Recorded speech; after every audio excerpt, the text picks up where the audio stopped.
Hi and welcome back to Reddit Whispers. It all began with the mundane, as these things so often do. The slow, creeping infection of doubt doesn't announce itself with a thunderclap or a dramatic revelation. It seeps in through the cracks of a perfectly ordinary Tuesday. For me, that Tuesday involved a mandatory work dinner at a downtown steakhouse that smelled of old money and quiet desperation. I remember sitting there, swirling a glass of overpriced Cabernet, feigning interest in a quarterly earnings report being presented by a man whose tie was just a little too tight. My mind wasn't on leveraged buyouts or market penetration. It was drifting, as it often did back home.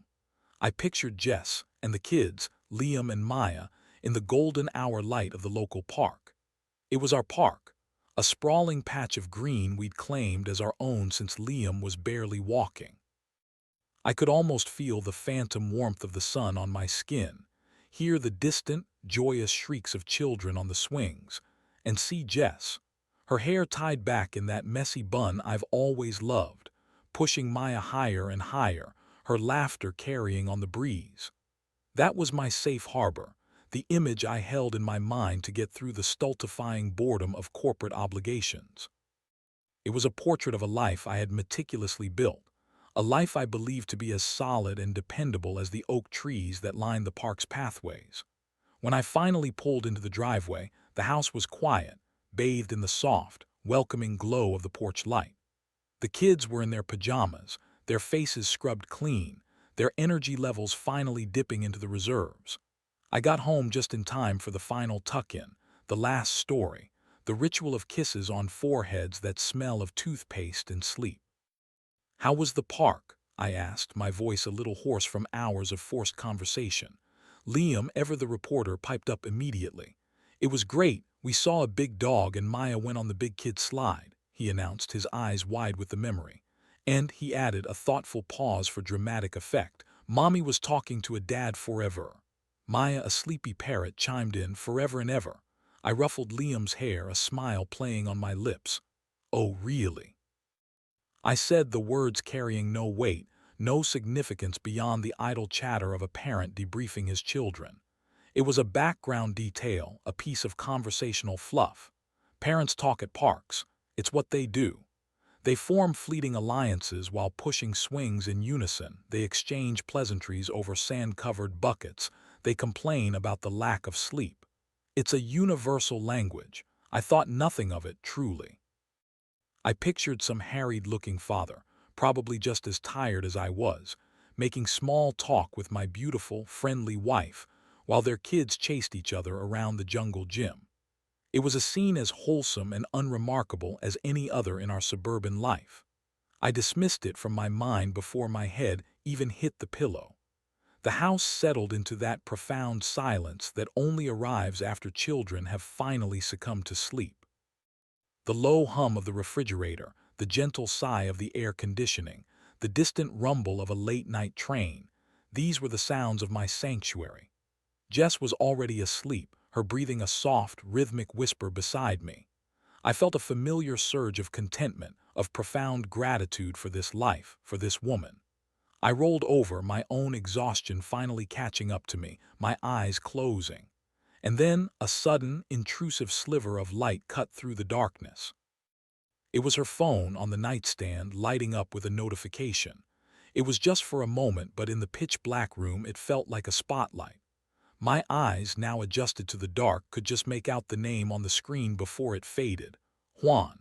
The name hung in the air, foreign and unexpected. It wasn't a name I recognized. Not from her work, not from our circle of friends, not from the parents at the kids' school. It was an anomaly. A cold, unpleasant sensation began to prickle at the back of my neck. Liam's words echoed back to me, no longer sounding like innocent prattle but like a clue I had carelessly discarded. Mommy was talking to a dad forever. My heart began a slow, heavy thud against my ribs. It's nothing, I told myself. A work contact. A wrong number. My logical mind scrambled for plausible explanations, desperately trying to patch the hole that had just been torn in my tranquility. But a darker, more primal instinct was taking over, curiosity. It felt less like a choice and more like a compulsion, an itch that I knew even then I shouldn't scratch. My hand moved with a will of its own, a silent, treacherous thing in the dark. I reached over, my fingers brushing against the cool, smooth glass of her phone. The house was silent, save for the sound of my own blood pounding in my ears. I felt like a trespasser in my own bedroom, a burglar stealing secrets from the person I trusted most in the world. With a trembling thumb, I woke the screen. My passcode guess was correct on the first try. We'd used the kids' birthdays for years. The message was still there on the lock screen. Juan, great meeting you too. Hope you have good rest of your day. The casual intimacy of it, the simple Juan without a last name, sent a fresh wave of unease through me. My thumb swiped and the message thread opened. My eyes scanned upwards, searching for the beginning, for context, for anything that would make this feel innocent. And there it was, the first message, the one she had sent. It read, "Jess from the park, so nice to meet you, we'll have to get together again." The air left my lungs in a silent rush. I read the words again and then a third time, each reading embedding them deeper into my brain like shards of glass. Every word was a blow. Jess from the park. She had identified herself not as a mother but as Jess, a woman. So nice to meet you, polite standard, but then the kicker. We'll have to get together again. This wasn't a passive, it was nice meeting you. This was an invitation, a suggestion for a future encounter. This was proactive. He didn't ask for her number and she reluctantly gave it. The reverse could be true, or at the very least it was a mutual exchange. He gave her his number and she had used it. She had sat there after putting the kids to bed, perhaps while I was still stuck at that soulless dinner, and composed this message. She had typed out the words, "Get together again," and hit send. And then she had said nothing. She had climbed into our bed, kissed me good night, and closed her eyes, leaving this secret pulsating in the dark on her nightstand. The omission was the most damning part. Why not mention it? If it was all so innocent, a simple new parent friend, why wouldn't she say, "Oh, I met the nicest dad at the park today. His son is Liam's age. We exchanged numbers for a possible playdate." The silence, the secrecy, transformed a simple text message into a glowing red flag. I placed the phone back on the nightstand, my movements stiff and robotic. I lay there, staring into the oppressive darkness, my mind racing. Am I overthinking this? The question began to loop, a maddening, unanswerable refrain. Am I inventing a crisis out of a simple, friendly gesture? Am I the paranoid, controlling husband I've always despised in stories? Or was this the first tremor of an earthquake that was about to shatter my entire world? The image of my wife laughing with a stranger in our park, our sacred space, was now burned into my mind, and I knew, with a certainty that chilled me to the bone, that sleep would not come tonight. The first rays of dawn crept into the bedroom, painting the walls in a pale, indifferent gray. I hadn't slept. My night was a long, silent vigil, spent replaying that single text message in my head, dissecting its syntax, weighing the implication of every character. I felt like a detective who had stumbled upon a single, cryptic clue, a clue that could either mean everything or nothing at all. Beside me, Jess stirred, a soft sigh escaping her lips as she rolled over to face me. Her eyes fluttered open and a slow, sleepy smile graced her face. "Morning," she murmured, her voice thick with sleep. She leaned in to kiss me and I flinched, a barely perceptible tensing of my muscles. I forced a smile, a hollow imitation of the genuine affection I usually felt. "Morning," I replied, my voice a dry rasp. Her kiss felt different today. Or perhaps I was different. I was scrutinizing it, analyzing its duration, its pressure, searching for some hint of artifice. The casual intimacy that had been the bedrock of our marriage now felt like a performance, and I was its unwilling, suspicious audience. As she got out of bed and started her morning routine, I watched her every move from under the covers. The way she stretched, the way she ran a hand through her tangled hair, the way she padded barefoot to the bathroom, every familiar gesture was now cast in a sinister new light. Was she happier than usual? Did she seem distracted? My mind had become a hypervigilant surveillance system, desperately seeking data to support the terrible hypothesis that had taken root during the night. I felt a chasm opening between us, a vast, silent space filled with my unasked questions and her unspoken secrets. The urge to confront her was a physical ache in my chest, to just hold up the phone and ask, "Who is Juan?" to demand an explanation. But fear held me back. Fear, and a sudden, cunning sense of self-preservation. I played the scene out in my mind a dozen times. She would look at me, her eyes wide with a mixture of confusion and hurt. Then the inevitable question, "You went through my phone." And just like that, the narrative would shift. The spotlight of guilt would swivel from her to me. I would be the villain, the one who violated her privacy, the one who harbored baseless suspicions.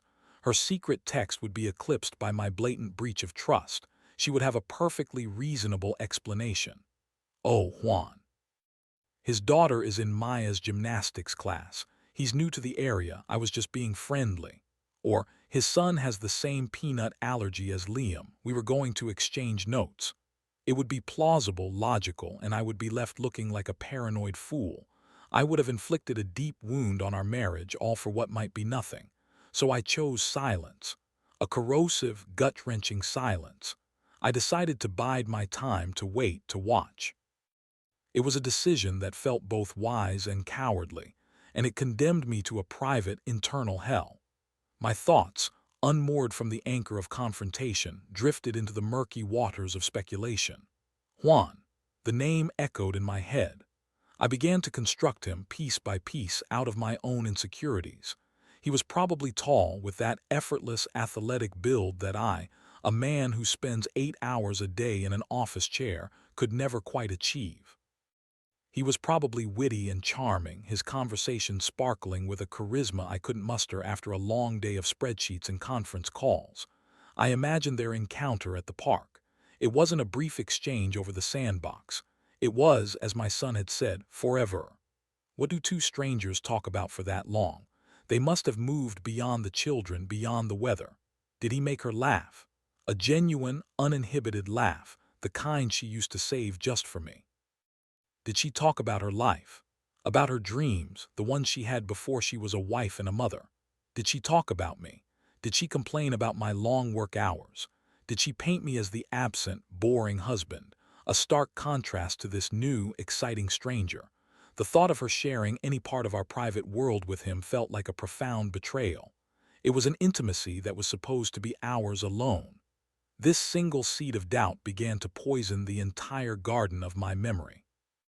I started looking back, re-examining our recent past through this new, distorted lens. That business trip she took a few months ago, was it really just for business? The new group of friends she'd made at her yoga class, were they all women? Every late night she'd spent working on her freelance projects. Every time her phone had buzzed with a message she'd quickly silenced. Were these all signs I had been too blind, too trusting to see? I thought back to the beginning, to the whirlwind romance, the certainty I had felt that she was the one. We had built a life based on a foundation of absolute trust. I never questioned her, never felt the need to. I had always believed that we were a team, an unbreakable unit. Now I was questioning everything. Was that foundation ever as solid as I believed, or was it just sand, and was I only now noticing the tide coming in?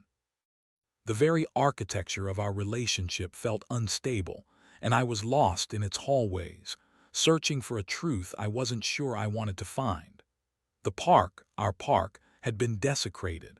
It was no longer a symbol of our family's happiness. It was a crime scene. It was the place where a stranger had effortlessly breached the walls of my life, and I was beginning to fear that the person who had opened the gate was my own wife.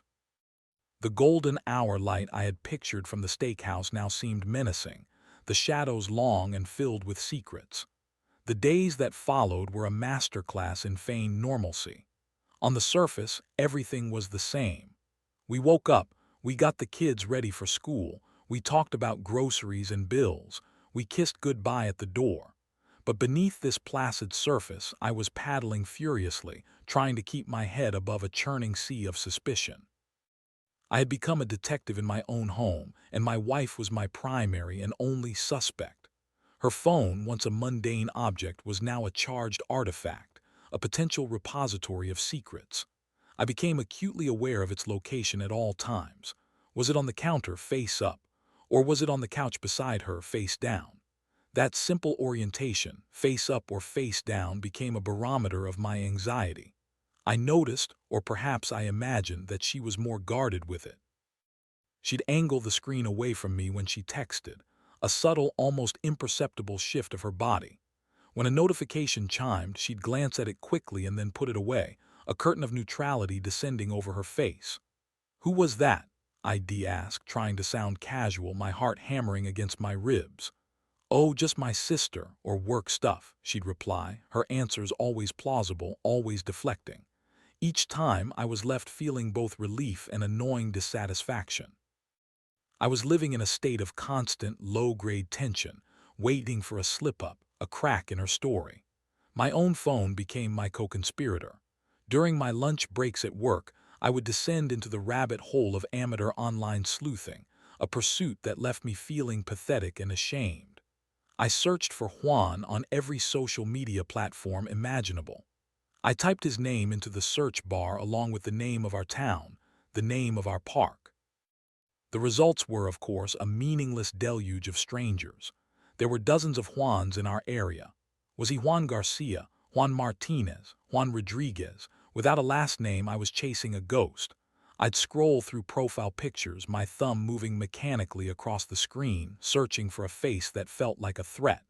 It was a pointless, degrading exercise. What would I even do if I found him, confront him, stare at his pictures and torture myself with comparisons?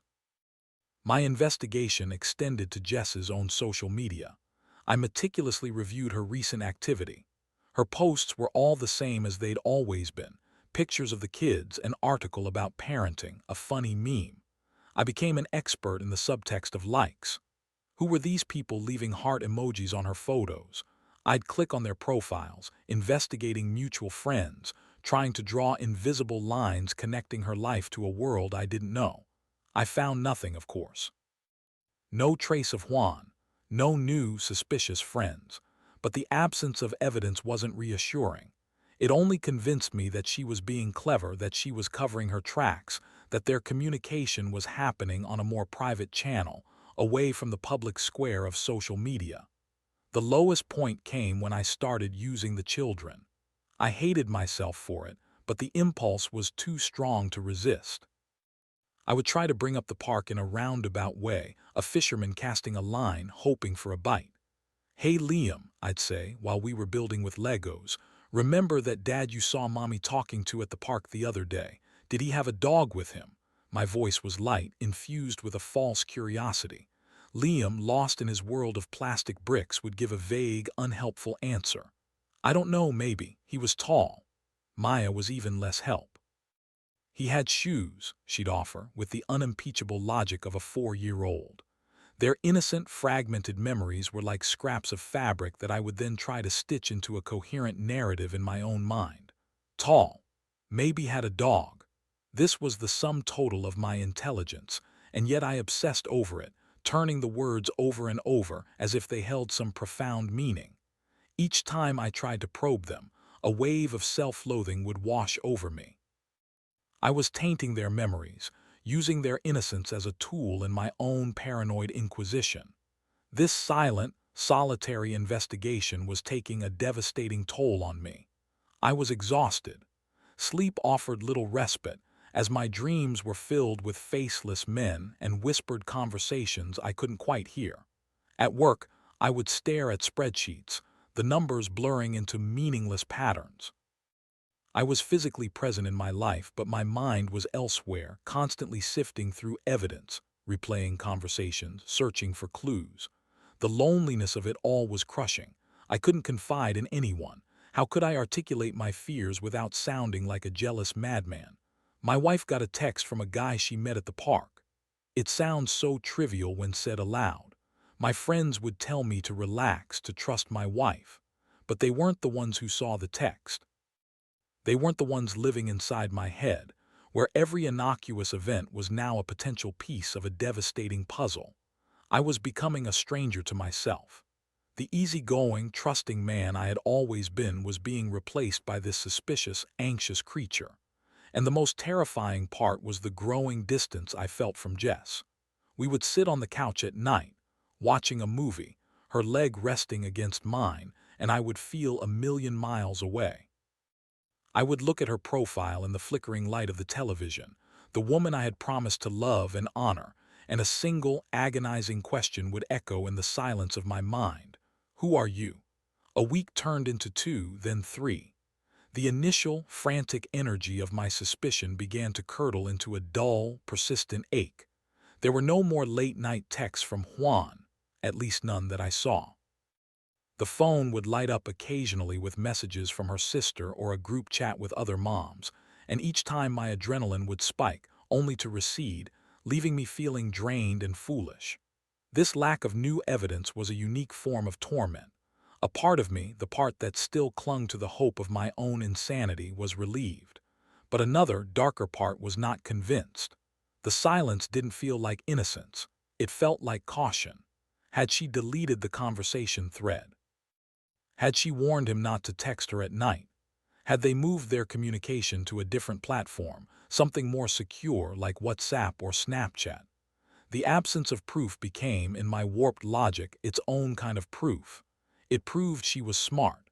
It proved she had something to hide. I was trapped in a state of limbo, unable to find the evidence that would confirm my fears, but unable to dismiss them either. I was a ghost in my own life, haunting the periphery of my family, my cheerfulness a brittle facade that I feared would shatter with the slightest touch. The internal debate over confrontation raged on. The desire to simply end the uncertainty, to lance the boil of my suspicion, was becoming unbearable. The constant vigilance was wearing me down to a nub. I was tired of analyzing her moods, of scrutinizing her phone, of feeling that jolt of anxiety every time she smiled at something on her screen. I rehearsed the conversation in my head over and over again. This time I wouldn't be accusatory. I would be calm, vulnerable. "Jess," I would start, "I'm feeling insecure and I need your help to understand something. I saw a text the other night." But I could never get past the opening line without my throat closing up. The two potential outcomes were like two doors, each leading to a different kind of abyss. Behind door number 1, I was wrong. Her explanation was simple and innocent. The relief would be immense, but it would be followed by a wave of shame. I would have revealed the ugly, untrusting depths of my own mind, and that knowledge would forever hang between us. I would have confessed to a breach of her privacy, and our trust, the very bedrock of our marriage, would be fractured, perhaps irreparably.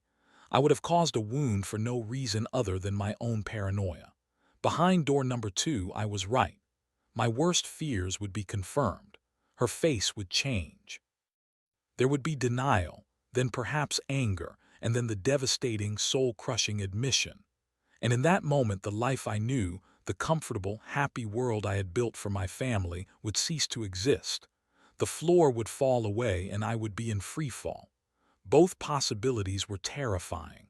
And so I remained frozen in the hallway, my hand hovering, unable to turn either knob.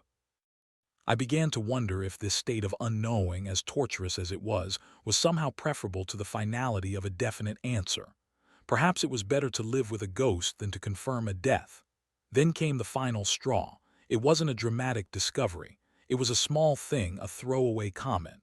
We were planning the weekend, and she said brightly, "I was thinking of taking the kids to the park on Saturday afternoon." The park. Our park. The words hit me like a physical blow. My stomach plunged, my vision narrowed, the air in the room suddenly felt thin. It was no longer our park, it was the park. It was the scene of the crime, the place where she met him. My mind, now a finely tuned engine of paranoia, saw this for what it was, not an innocent suggestion for a family outing, but a plan. Was she going there hoping to see him again? Was this a prearranged, casual encounter, a way for them to see each other under the guise of a weekend playdate? Her suggestion, which a month ago would have sounded like the most normal, wonderful idea in the world, now sounded like a meticulously planned deception. I looked at her face, her bright, open expression, and I saw a stranger. A very clever, very convincing stranger. I managed to mumble something noncommittal, something about checking the weather. But inside, a decision had been made. The ambiguity was no longer bearable. The weight of this secret, my secret, was too heavy to carry alone. I've gone over it all 1,000 times. The facts are few and unchanging. My wife went to the park with our children. She had a long conversation with a man she'd never met. She took his number and sent him a message suggesting they get together again. She never mentioned any of it to me. I acknowledge that I am looking at these facts through the distorted lens of my own fear and insecurity. I acknowledge that I violated her privacy to get this information. I know that I may be overthinking this, that I may have constructed an entire infidelity from a single innocent text message. But the doubt, once planted, has grown into a suffocating vine, choking the life out of my peace of mind. It's a splinter in my mind that I can no longer ignore. I have to know. But before I detonate my life, before I ask the question that can never be unasked, I have to put it out there, into the anonymous void of the internet, just to see how it sounds in the open. I need to ask someone, anyone. Is my wife's behavior suspect? If you're still with me, I want to know, what was the moment that made you realize someone wasn't who you thought they were? Share your story in the comments. And if you enjoyed this, hit that like button and subscribe to Reddit Whispers, where the most unforgettable true stories find their voice.